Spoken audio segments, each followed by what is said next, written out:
Hi. I have failed you, dear viewers. I have failed you. We've spent a lot of time reviewing various different smokers, from very large reverse offsets to gravity to, of course, the Brazos offset. We've also covered some grills. The smaller $25 Expert Grill, the larger Expert Grill HD, high definition. Throughout that time, you've also seen various videos of us cooking on the Weber Kettle, but we've never reviewed it. Why? Well, I guess mentally I was kind of treating it as gospel truth that everybody just knew how great a grill it was. But I've had tons of questions from various different viewers or just people in my social circles about, well, are these other grills you're talking about really better than the Weber Kettle? No.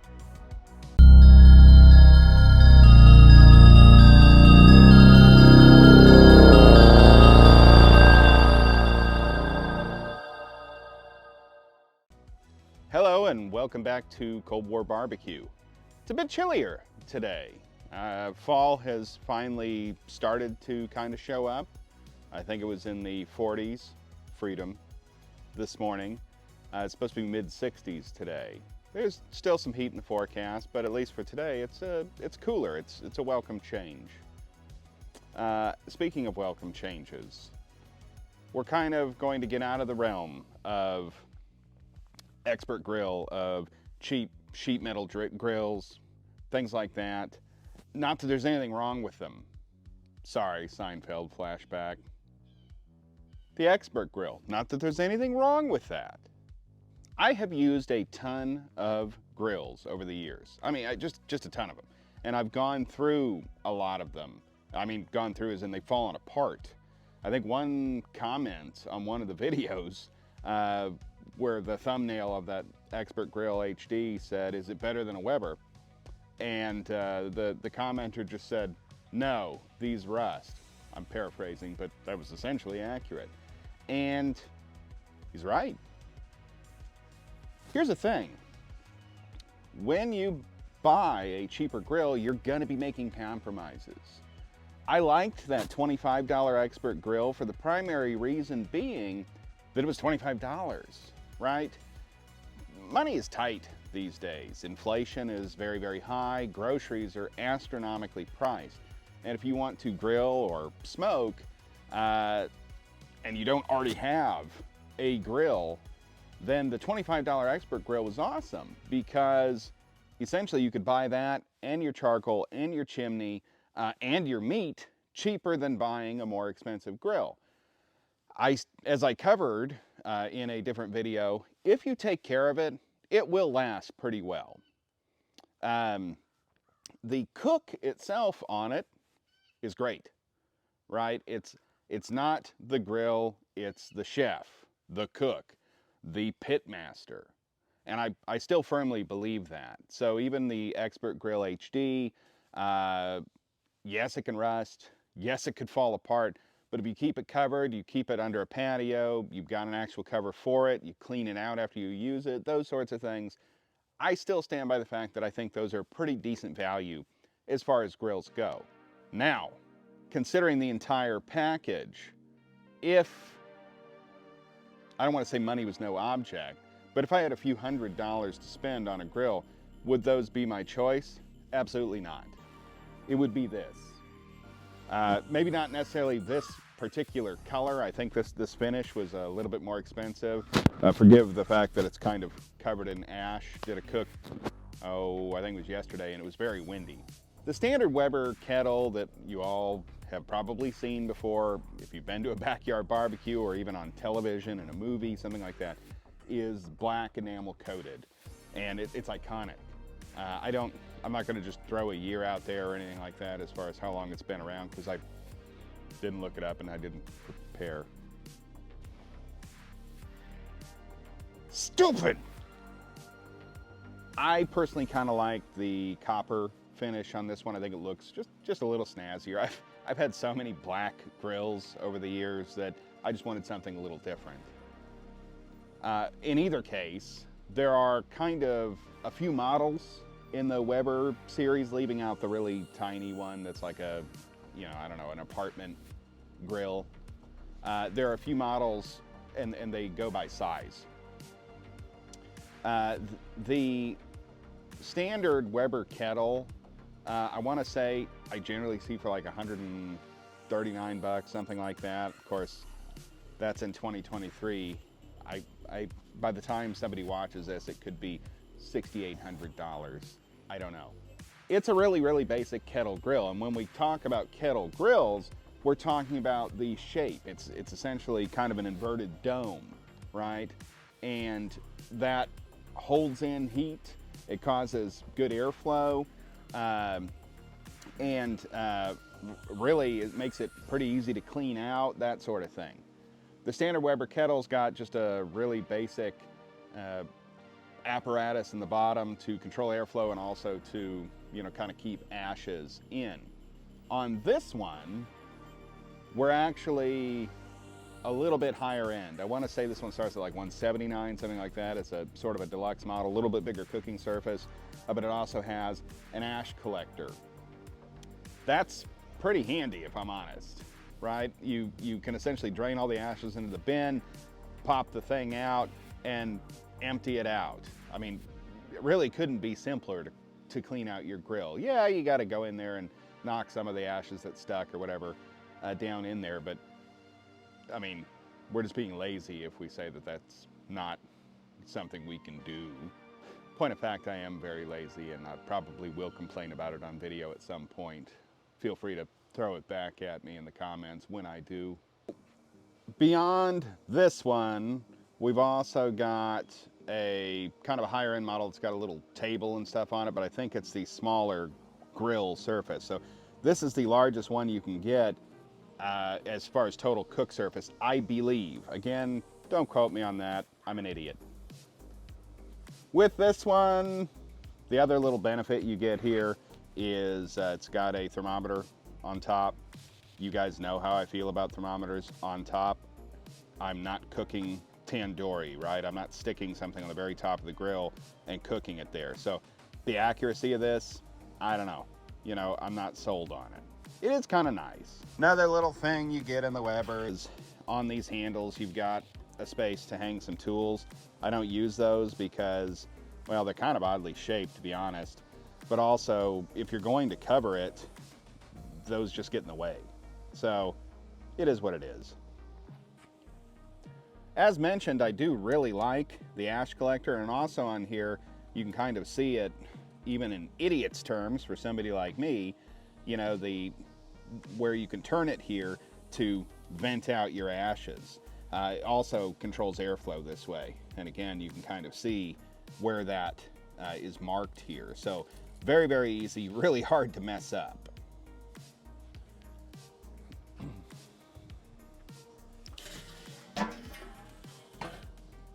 You see how that just latches on there nicely so you don't have to set the lid on the ground. Love that.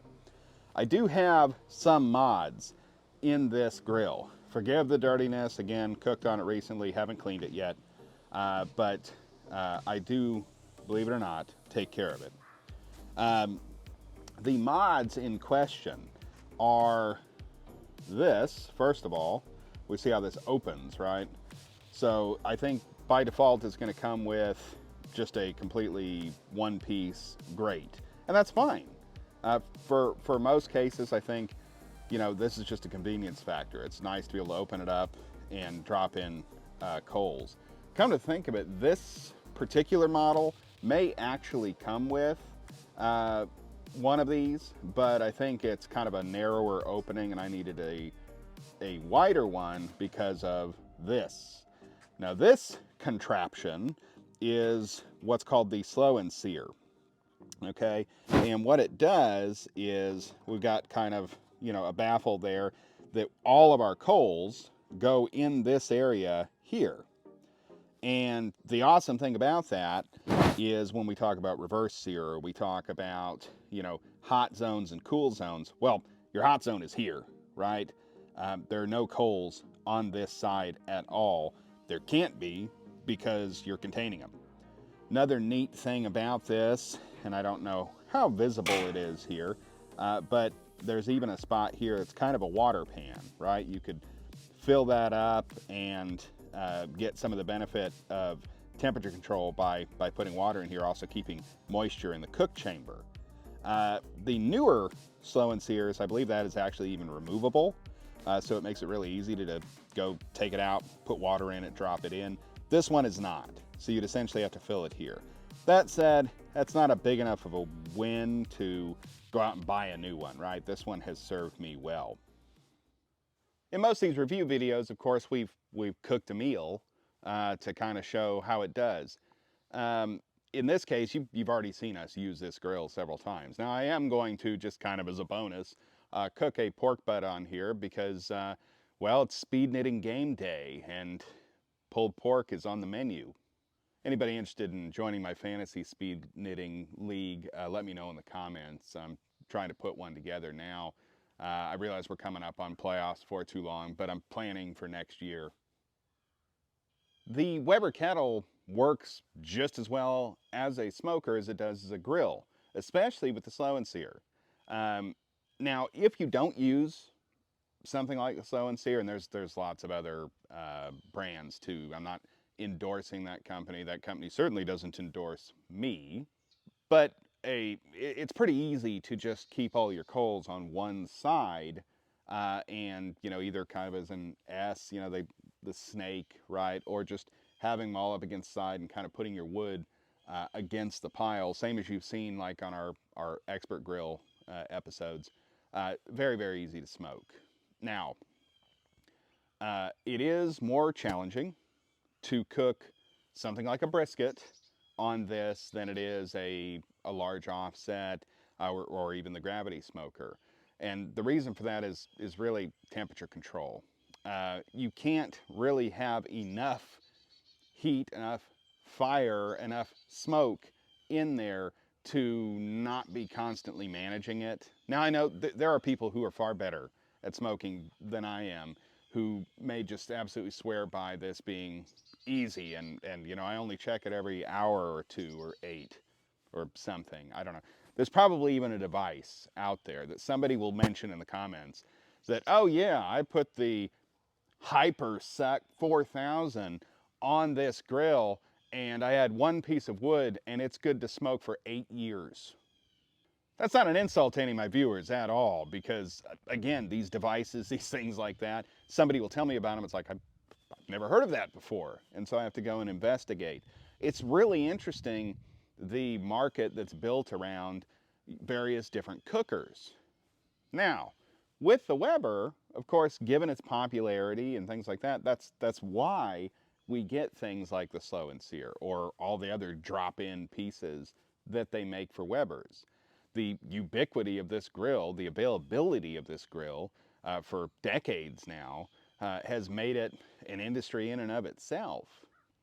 I think I've said it before, I believe in our reverse sear steak episode, that when you think of the backyard barbecue, you think of the Weber Kettle. And it's because it is the best grill ever created. Maybe there are grills that do things better, okay? Those grills most likely cost a significantly higher price than this one does. Those grills probably also are closer to a niche product than this is, right? So that the market of add-ons and mods and things like that just isn't as prevalent.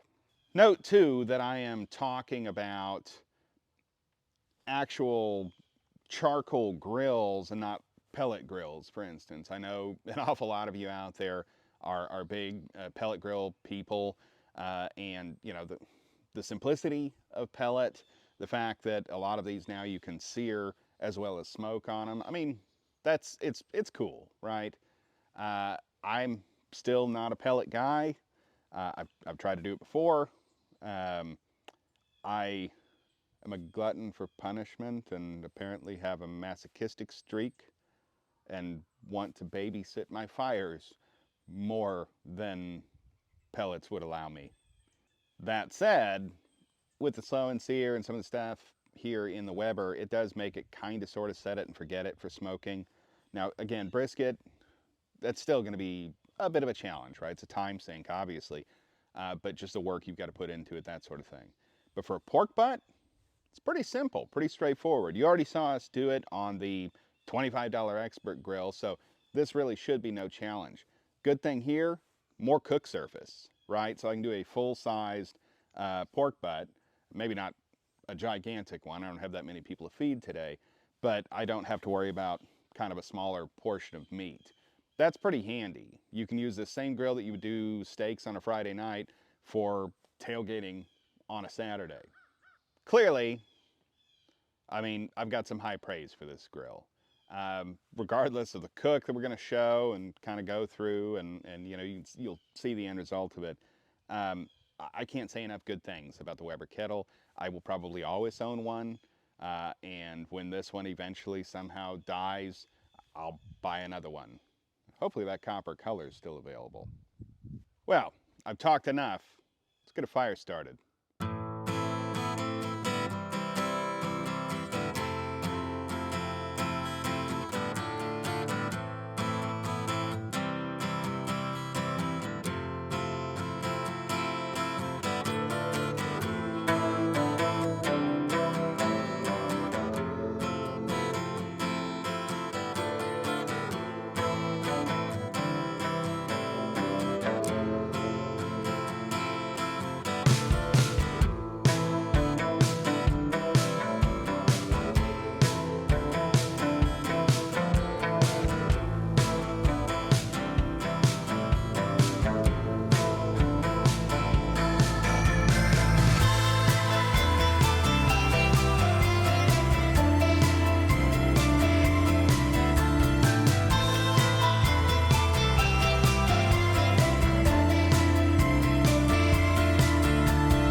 Sorry, watching my speed knitting match while I'm waiting on my food to cook.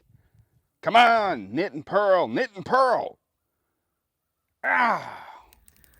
Well, we're, I don't know, 3 hours in, I think. Internal temperature on the pork butt's only about 105 degrees in the center. But man, that outside just looks fantastic. It's kind of a candy coating almost on there, which is, yeah, that's what I like. So we're gonna keep going with it, but so far so good.